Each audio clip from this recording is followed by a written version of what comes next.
अस्सलाम वालेकुम दोस्तों, पीटी के अंदर जब आप पीटी की प्रिपरेशन करते हैं तो पीटी लिसनिंग का जो लास्ट पार्ट आता है that is called right from dictation.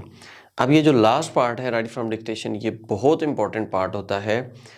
आपका जो लिसनिंग जब चलता है तो आपके पास ना यहाँ स्क्रीन पे टाइमर आ रहा होता है और वो काउंट डाउन चल रहा होता है from 30 minutes, then 29 minutes, then 28 minutes, then 27, 6, 5 इस तरह चलता है।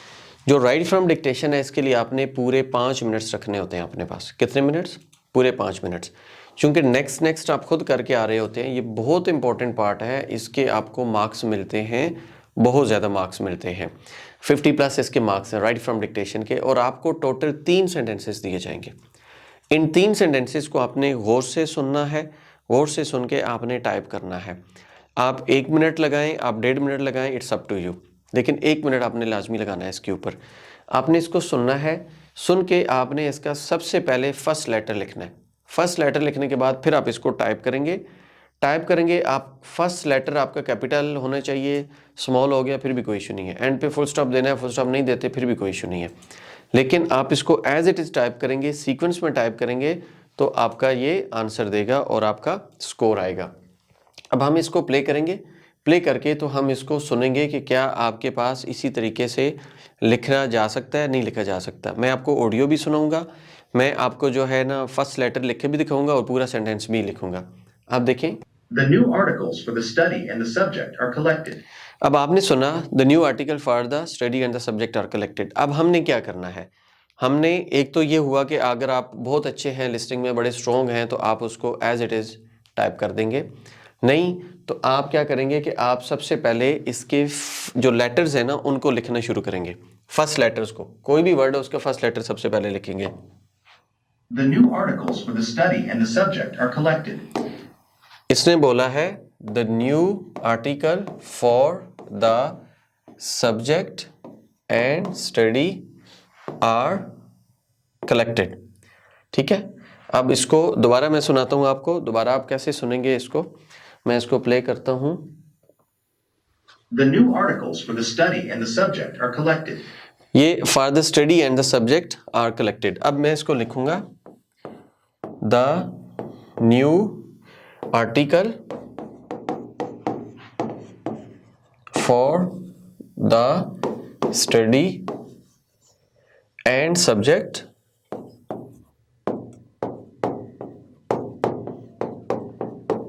Are collected.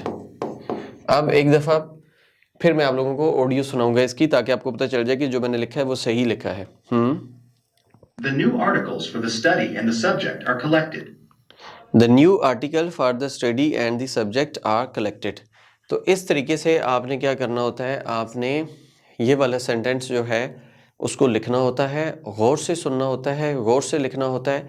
1 मिनट आपने इस पर स्पेंड करना है। 1 मिनट बहुत टाइम होता है, क्योंकि ये 3 सेकंड में आपकी ऑडियो फिनिश हो जाती है। उसके बाद आप उसको फर्स्ट लेटर लिखते हैं। फर्स्ट लेटर आप पेपर पे लिख लेंगे फ़ौरन। आपको ना वहाँ पे पेपर भी मिलता है, आपको पेंसिल भी मिलती है।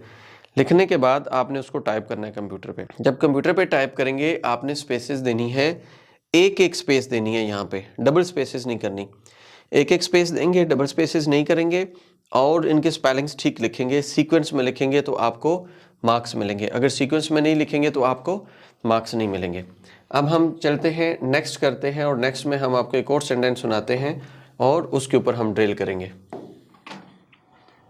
You are advised to submit all the dissertations. अब बहुत सिंपल सेंटेंस था, you are advise to submit all the dissertations. अब क्या करेंगे हम, ये तो आपको, अगर तो आपकी ऑडियो क्लियर है तो मतलब लिसनिंग कॉम्प्रिहेंशन ठीक है तो आप एज इट इज़ लिख देंगे। नहीं तो जो मैं आपको मशवरा दूंगा, आप सबसे पहले पेपर पे लिखें। ज़्यादा चैंपियन बनने की ज़रूरत नहीं है, मार्क्स बहुत ज़्यादा हैं, 50+ मार्क्स हैं, तो आपने 50+ मार्क्स लेने हैं और एक सिस्टमैटिक वे में, एक जो अच्छा तरीका है उस तरीके से लेने हैं। चैंपियन बनेंगे 2 से 3 सेकंड्स के अंदर, आपको पता ही नहीं चलेगा कि इसमें था क्या, ख़त्म हो जाएगा, आपकी मेमोरी वॉश हो जाएगी। लिहाजा सबसे पहले आपने लिखना है। अब हम इसको प्ले करेंगे, प्ले करके साथ ही लिखेंगे। You are advised to submit all the dissertations. उसने बोला है you are advise to submit all the dissertation. ठीक है, अब हम इसको इसी तरीके से लिखेंगे। एक दफ़ा फिर मैं आपको ऑडियो सुनाऊंगा, ताकि आपको पता चल जाए कि जो मैंने लिखा है वो सही लिखा है। फिर हम इसको सेंटेंस में लिखेंगे। You are advised to submit all the dissertations. You are advised to submit all the dissertation। तो यहाँ पे हम लिखेंगे, मुझे लगा है कि उसने ये बोला है, you are को you're advised to submit all the dissertation।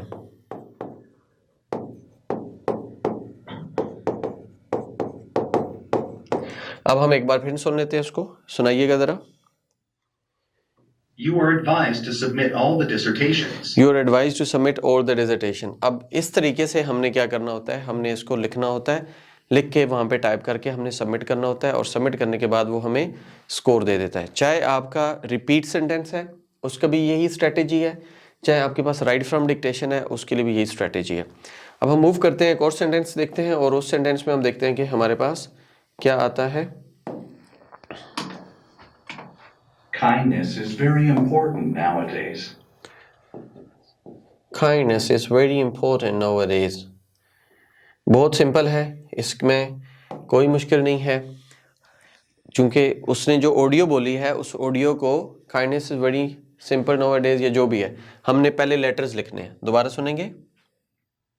Kindness is very important nowadays. Kindness is very important nowadays. बहुत सिंपल था, कोई मुश्किल नहीं है, सिंपली उसको लिखेंगे kindness is very important nowadays. ये नाउअडेज जो है ना, ये आपका एक वर्ड है, सिंगल वर्ड है, इसको दो वर्ड्स नहीं लिखना। Kindness is very important nowadays. अब दोबारा सुनाइएगा। Kindness is very important nowadays. Kindness is very important nowadays। चाहे आपका रिपीट सेंटेंस है तब भी यही करेंगे, राइट फ्रॉम डिक्टेशन है तब भी यही करेंगे। अगर ये दोनों काम आप ठीक कर लेते हैं तो आप 99 मार्क्स ले सकते हैं पीटी में, ठीक है। आउट ऑफ कितने 360, 99 मार्क्स, यानी कि 100 मार्क्स तो आपके ये चले गए, पीछे 260 मार्क्स रहते हैं। सिर्फ इन दो चीज़ों का कितनी बड़ी कंट्रीब्यूशन है। तो आपको कम से कम इसके ऊपर 100 वर्ड्स को इस तरीके से प्रैक्टिस करनी है, दोनों तरीके से। पहले आप भले जस्ट सुन के बोल लें, फिर आप सुन के ये वाला पार्ट लिखेंगे और साथ उसका ये लिखेंगे। लेकिन वहाँ पे चूंकि आपको ऑडियो एक बार सुनने को मिलती है तो एक बार सुन के ही आपने ये सारा काम करना है। ये बार बार रिपीट इसलिए करवा रहा हूँ ताकि आपको पता चले, साथ साथ आप ड्रिल करते रहें कि ये तरीका है। फिर दोबारा इसलिए प्ले करता हूँ ताकि आपको पता चले कि आपने यही प्ले किया है, इसके अलावा मतलब यही मैंने लिखा है और यही वहाँ पे प्ले हुआ है, इसके अलावा कुछ नहीं है। एक और सेंटेंस हम देख लेते हैं और उसमें देखते हैं कि हमारे पास क्या आता है। Nature is defined as specific chemical compounds. Nature is defined as specific chemical compounds। Nature is defined as specific chemical compounds। ठीक है, एक दफ़ा मैं आपको सुनाता हूँ ताकि आपको क्लियर हो जाए कि यही चीज़ है जो मैंने लिखी है। Nature is defined as specific chemical compounds. Specific chemical compounds। तो हम इसको यहाँ पे लिखेंगे, Nature is defined as specific chemical compounds।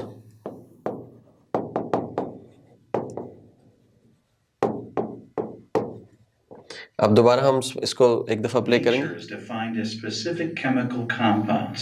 Chemical compounds, तो यहाँ पे एस बी है, ये जो मैंने शॉर्ट से लिखा था। ये तरीका है राइट फ्रॉम डिक्टेशन या रिपीट सेंटेंस का। रिपीट सेंटेंस में ऑडियो बोलते हैं, राइट फ्रॉम डिक्टेशन में आप लिखते हैं, लेकिन वहाँ पे आपने कंप्यूटर पे टाइप करना है। यहाँ तो मैं आपको हाथ से टाइप कर रहा हूँ, लेकिन वहाँ पे आपने कंप्यूटर से टाइप करना है और एज इट इज़ टाइप करना है, तब आपको मार्क्स मिलेंगे। आपको फिर भी नहीं समझ आती, आप हमें ज़रूर कांटेक्ट करें। फिजिकल क्लासेस के लिए शाल इंग्लिश हाउस में, ऑनलाइन क्लासेस के लिए हमसे हमारे स्टूडियो में ज्वाइन कर सकते हैं। Thank you so much, take care, अल्लाह हाफिज़।